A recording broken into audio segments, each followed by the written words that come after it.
दोस्तों, ये कहानी रवि नाम का एक लड़का की है जिसका बचपन बहुत खुशहाल था, क्योंकि उसके पिता एक छोटे से गांव में स्कूल के अध्यापक थे और मां गृहिणी। उसके घर की आर्थिक स्थिति सामान्य थी, लेकिन रवि की आंखों में बड़े सपने थे। एक दिन रवि की मां ने एक चमचमाती कांच की कटोरी लाकर दी। वो कटोरी उसकी मां के लिए खास थी, क्योंकि वो उनके विवाह का पहला तोहफा थी। उस कटोरी को देते हुए उसकी मां ने कहा, बेटा, इस कटोरी में बस खुशियां ही खुशियां हैं, इसलिए इसे हमेशा संभाल कर रखना।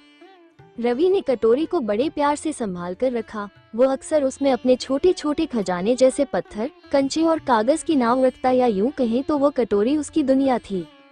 समय बीतता गया, फिर रवि बड़ा हुआ और शहर में पढ़ाई के लिए चला गया।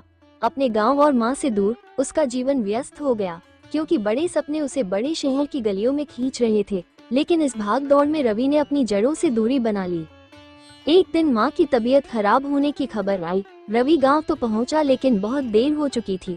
उसकी माँ अब इस दुनिया में नहीं थी, सिर्फ उनकी यादें घर के हर कोने में बसी थी। रवि ने माँ की अलमारी खोली, जिसमें वही पुरानी कटोरी सामने रखी थी, जो अब धूल से भरी हुई थी और उसमें दरारें भी पड़ गई थी। जब उसने कटोरी को उठाया तो उसके हाथ कांप रहे थे। फिर माँ की वह बातें याद आई कि इस कटोरी में बस खुशियां हैं।